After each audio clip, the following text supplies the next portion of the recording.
क्या स्वयंभू शिवलिंग सिर्फ भारत में निकलते हैं? नहीं, आज मैं आपको दुनिया के उन कोनों में ले चलूंगा जहां महादेव के प्रकट होने के सबूत आपको हैरान कर देंगे। ये है नेपाल में। वो एक गाय के दूध से प्रकट हुए थे। कहते हैं सदियों पहले एक गाय रोज यहाँ अपना दूध चढ़ाती थी। खोदने पर वहाँ एक देदीप्यमान शिवलिंग मिला।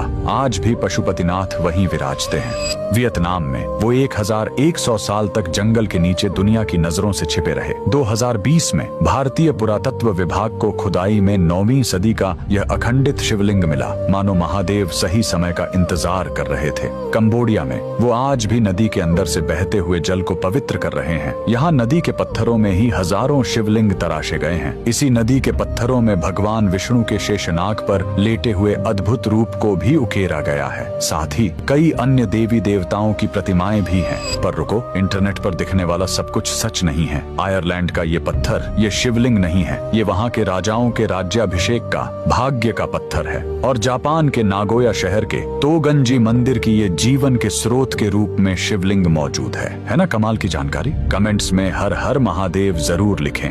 ये नेपाल की वो झील है जिसे खुद भगवान शिव ने अपने त्रिशूल से बनाया था। लेकिन रुको, इसका रहस्य सीधे भगवान विष्णु के क्षीर सागर तक जाता है। ये कहानी शुरू होती है समुद्र मंथन से। जब सृष्टि को बचाने के लिए शिव ने हलाहल विष पी लिया तो उसकी जलन से उनका कंठ जलने लगा। उस असहनीय पीड़ा को शांत करने के लिए भगवान शिव हिमालय पहुंचे। वहां उन्होंने अपने त्रिशूल से एक चट्टान को तोड़ा और उससे निकली जलधाराओं ने एक पवित्र झील का निर्माण किया, जिसे आज हम नेपाल के गोसाई कुंड के नाम से जानते हैं। शिव ने इसी शीतल जल को पीकर अपनी पीड़ा शांत की। लेकिन रुकिए, इस झील का रहस्य यहीं खत्म नहीं होता। इसी हिमालयी क्षेत्र से कुछ किलोमीटर दूर नीचे काठमांडू घाटी की तलहटी में एक और चमत्कार है, बूढ़ा नीलकंठ मंदिर। यहाँ जल के बीचों बीच 5 मीटर लंबी एक ही काली चट्टान से तराशी गई भगवान विष्णु की अद्भुत प्रतिमा है, जो शेषनाग की शैया पर शयन कर रहे हैं। और अब वो रहस्य जो इन दोनों स्थानों को जोड़ता है। स्थानीय मान्यता है कि गोसाई कुंड का जल